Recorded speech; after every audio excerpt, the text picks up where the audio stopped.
और इस समय तो पूरे विश्व में इतनी भारी अशांति फैली हुई है, वैश्विक जो माहौल है इतना खराब है इस समय कि कब तृतीय विश्व युद्ध छिड़ जाएगा कोई पता नहीं। दैवी आपदाएं भी कितनी आई, पंजाब देख लो, जम्मू कश्मीर देख लो, राजस्थान में पानी नहीं बरसता था, वहाँ पानी बरस के किले तक की दीवारें ढह गईं। हिमाचल प्रदेश में, उत्तराखंड में कितने बादल फटे। ये सब संकेत आ रहे हैं। ये अभी बड़ी दुखद घटना घटी है। सबसे दुखद घटना तो ये घटी कि जो नेपाल एकमात्र हिंदू राष्ट्र था पूरे संसार में, पहले उसका हिंदू राष्ट्र का दर्जा समाप्त हुआ।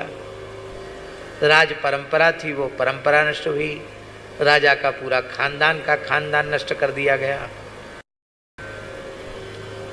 और विकास के नाम पर नेपाल में लोकतंत्र आया। आज क्या स्थिति है?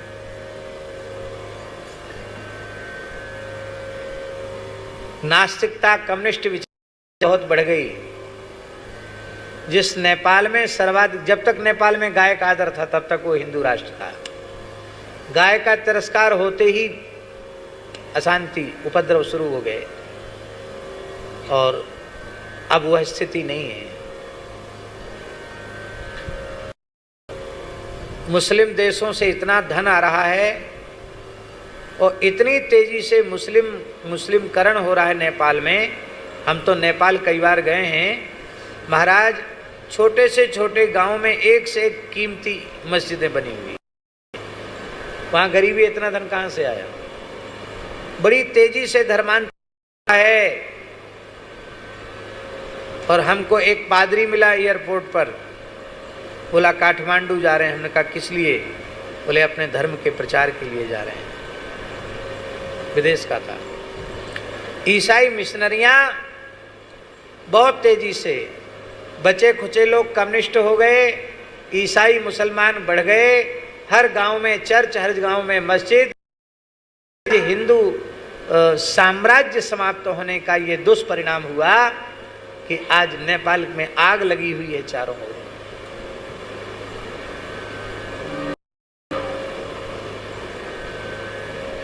हमारी संवेदना है नेपाल के प्रति और हम ये बात बिल्कुल पक्के तौर पर कहते हैं, जब तक नेपाल पुनः हिंदू राष्ट्र नहीं हो जाएगा और गाय वहां सर्वोच्च रूप में जहां प्रतिष्ठित होती थी उसी स्वरूप में जब तक गाय प्रतिष्ठित नहीं होगी तब तक नेपाल में शांति आने वाली नहीं है।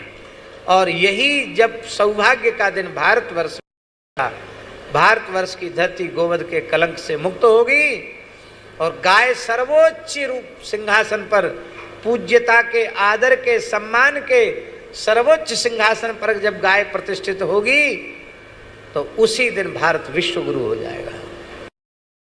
भारत में भी सुख शांति तभी आने वाली है जब घोषित रूप में भारत हिंदू राष्ट्र हो जाएगा। हमारी न कोई सुनेगा न मानेगा, लेकिन हम जो अपने मन में समझते हिंदू राष्ट्र की परिभाषा कि उसमें मताधिकार केवल हिंदू को ही होना चाहिए और बाकी रहो सब खाओ पियो मौज करो, कोई चिंता की बात नहीं। और इतनी तेजी से उनकी संख्या, जो देश का दाना पानी खा करके देश के मूल्यवान सुविधाओं के प्रथम अधिकारी जो बने हुए हैं, ये ऐसा समय आने वाला है, इतनी तेजी से संख्या उनकी बढ़ रही है कि कब वो बहुमत में, आप भी अब भी बहुमत में आ गए हैं, कब बहुमत में आ जाएं और फिर आपका न मठ बचेगा, न मंदिर बचेगा, न रोटी बचेगी, न बेटी बचेगी, कुछ नहीं बचेगी। हिंदू संख्या समाप्त होती चली जा रही है। ये दुर्दशा केवल गाय का तिरस्कार करने से हुई है। इसलिए हम गोवंश का आदर करें, गोमाता की उपासना करें, गोमाता की भक्ति करें, ये बहुत जरूरी है। मुगल काल में क्रांति का मूल गाय थी। गो अपराधियों को इस भारत की धरती से हमारे पूर्वज, चाहे श्री महाराणा प्रताप हों, चाहे महाराजा छत्रपति शिवाजी महाराज हों, अथवा छत्रपति शिवाजी के वीर पुत्र श्री संभाजी राव,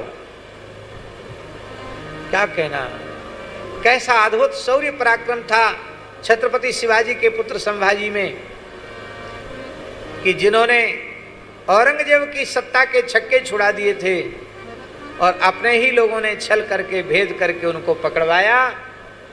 और स्थिति ये हुई कि शायद इतिहास में इतनी यातना किसी को नहीं दी गई जितनी संभाजी को यातनाएं दी गई।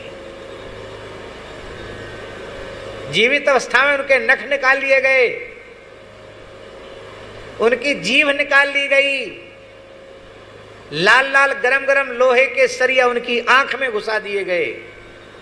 केवल यह कहा गया कि एक बार इस्लाम कबूल करो, लेकिन नहीं, इस्लाम कबूल नहीं किया, मर मिट गया। लेकिन हिंदू सनातन धर्म को नहीं छोड़ा उन्होंने। आज उस देश की ये हालत हो रही है। बांग्लादेश की हालत देखी, अब नेपाल की हालत देख रहे हो। गाय का तिरस्कार होता रहा और जिस पद्धति पर राष्ट्र चल रहा है, इस पद्धति पर चलते रहे तो वह दिन दूर नहीं कि यहां भी गृह युद्ध की स्थिति आ सकती है। इसलिए हिंदुओं को संगठित होना चाहिए, हिंदुओं को सावधान होना चाहिए। ये आज इतनी विकट परिस्थिति में भी जो देश सुरक्षित है, सीमाएं सुरक्षित हैं, उसका मूल कारण है एक सुदृढ़ इच्छा शक्ति वाला शासक इस समय देश को प्राप्त है।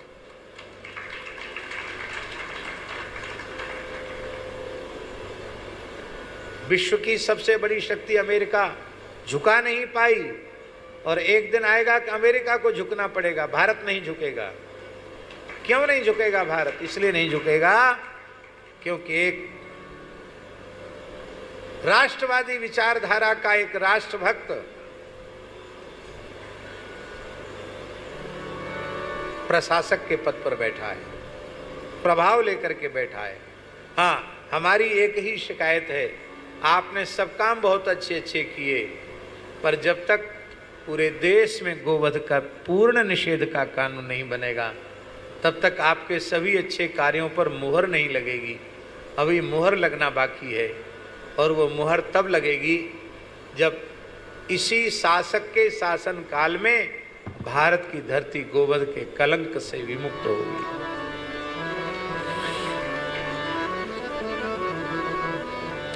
इसलिए हम लोगों को संकल्प करना है, गोभक्त बनेंगे हम, यज्ञेश्वरी जगत जननी पूज्या गौ माता की जय। भगवान भी जिसके गोबर गोमूत्र गोपुच्छ गोचरणरज के स्पर्श से आनंद का अनुभव करते हो, उस गौ माता से श्रेष्ठ क्या होगा। भैया, गो रक्षा का पुण्य अर्जित करने के लिए और गोवध के पाप से बचने के लिए हम सबको कुछ न कुछ करना चाहिए। गोवध के परमाणु वातावरण में, वायुमंडल में व्याप्त हो रहे हैं, वो श्वास प्रश्वास के माध्यम से हमारे भीतर जा रहे हैं। हम सब गो हत्या के पाप से बच नहीं पा रहे हैं। सबसे बड़ा पाप यह कि जिस देश में गो हत्या हो रही, उस देश में हम रह रहे हैं, वहां का अन्न जल हम रह रहे हैं।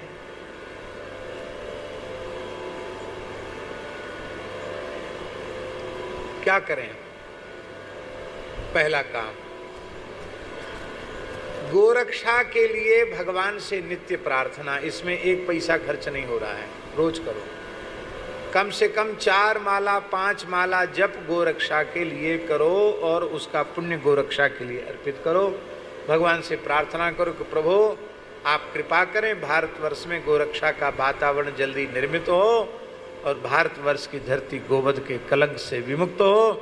भारतवर्ष की चिकित्सा, भारतवर्ष की शिक्षा, भारतवर्ष का विकास गो आधारित हो, भारतवर्ष की कृषि गो आधारित हो, तभी गाय सर्वोच्च रूप में प्रतिष्ठित होगी। दूसरा साधन, हम प्रतिज्ञा करें कि वेद लक्षणा भारतीय देसी गाय के दूध दही घी से ही अपने भगवान की सेवा करेंगे, अपने देवी देवताओं की उपासना करेंगे, पितरों का श्राद्ध तर्पण आदि करेंगे और वही हम आहार के रूप में लेंगे। स्पष्ट लिखा है पुराणों में, भैंस का दूध गिरते ही, भैंस का दूध दही पड़ते ही अथवा अन्य किसी पशु का दूध आते ही श्राद्ध तत्काल नष्ट हो जाता है। श्राद्ध तभी सुरक्षित रहता है जब विशुद्ध भारतीय देसी वेद लक्षणा गाय के दूध दही घी का प्रयोग श्राद्ध में हो। इसलिए न तेरही से कुछ हो रहा है, न बरही से कुछ हो रहा है, न श्राद्ध से कुछ हो रहा है। सब बाजार के दूध दही घी का प्रयोग कर रहे हैं, पितरों को कुछ नहीं मिल रहा है। कितने बात होगी? 2 साधन। एक गोरक्षा के लिए नित्य भगवान से प्रार्थना, दूसरा साधन गव्य पदार्थों से ही देवता ऋषि पितरों का अर्चन और पूजन और स्वयं आहार के रूप में वही ग्रहण करना। तीसरा साधन है कि अपनी पवित्र कमाई का दशमांश गो सेवा में लगाना। आपकी जो पवित्र कमाई है, खून पसीना की कमाई है, उस कमाई का दशांश आप गो सेवा में लगाएं। ये 3 साधन आप करेंगे तो आपको गोवध्य का पाप नहीं लगेगा, नहीं तो सबको पाप चढ़ रहा है गोवध का। गाय के तिरस्कार का परिणाम नेपाल भोग रहा है। जहाँ जहाँ गाय का तिरस्कार हुआ सब ऐसे ही होंगे। और इस समय तो पूरे विश्व में इतनी भारी अशांति फैली हुई है, वैश्विक जो माहौल है इतना खराब है इस समय कि कब तृतीय विशुद्ध छिड़ जाएगा कोई पता नहीं। दैवी आपदाएं भी कितनी आई, पंजाब देख लो, जम्मू कश्मीर देख लो, राजस्थान में पानी नहीं बरसता था, वहाँ पानी बरस के किले तक की दीवारें ढह गईं। हिमाचल प्रदेश में, उत्तराखंड में कितने बादल फटे। ये सब संकेत आ रहे हैं। ये सब गो हत्या के पाप का परिणाम। अभी भी लोगों को सावधान हो जाना चाहिए। महाराज जी, गाय की रक्षा संपूर्ण पृथ्वी की रक्षा है और गाय की हत्या संपूर्ण पृथ्वी की हत्या है, विनाश है। सारी प्रकृति का, सारी सृष्टि का विनाश है। अभी पूरे विश्व में विप्लव मचा हुआ है, कहीं अग्नि प्रलय, कहीं जल प्रलय, और ये निरंतर बढ़ता ही चला जा रहा है। अभी देखो महाराज जी, कितनी विचित्र बात है। हमारे आपके स्मरण में, हमारे जीवन तो बहुत छोटा है, आपका बहुत बड़ा जीवन है। आपके जीवन में श्राद्ध पक्ष में पूर्णिमा जब पितरों का आवाहन हो उस दिन भी ग्रहण लग गया हो, और जिस दिन पितृ विसर्जनी अमावस्या उस दिन भी ग्रहण लग जाए। ऐसे 15 दिन के अंतराल में 2 ग्रहण एक ही महीना में, एक ही पक्ष में आपने देखे? हमारी स्मृति में नहीं है, हमने तो नहीं देखे। श्राद्ध पक्ष में 2-2 ग्रहण एक साथ आ गए हों, कम से कम श्राद्ध पक्ष में तो नहीं देखे। कल चंद्र ग्रहण हुआ और अभी पितृ विसर्जनी अमावस्या आएगी तो सूर्य ग्रहण होगा। ये सब जो हो रहे हैं ये भी महाविनाश के संकेत हैं।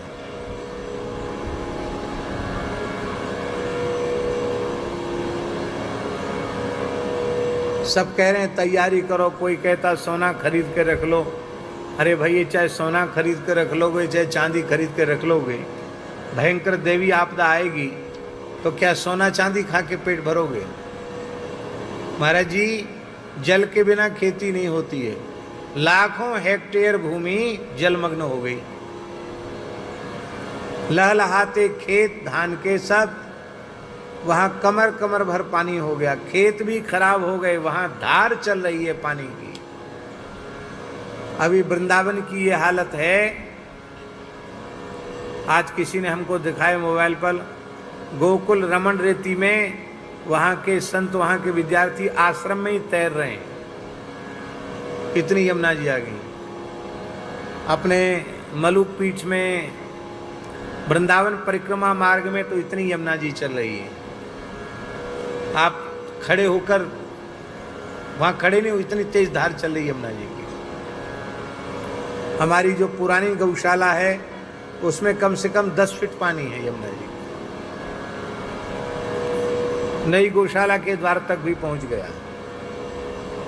बाढ़ पीड़ितों के लिए अपने मलुक पीठ के वृंदावाटिका में सरकार ने कहा था कुछ लोगों को आश्रय देना है, आश्रय दिया।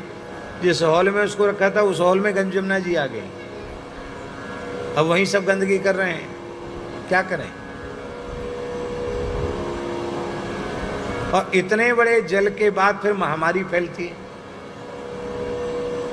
क्योंकि पानी जगह जगह रुक जाता, कचरा रुक जाता है, फिर वो सड़ता है, मक्खी मच्छर बढ़ते हैं, गंदगी बढ़ती है, फिर महामारी फैलती है।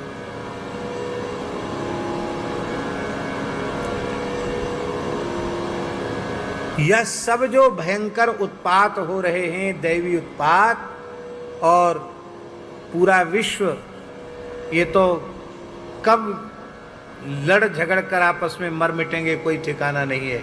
ऐसी हालत पूरे संसार की बनी हुई है।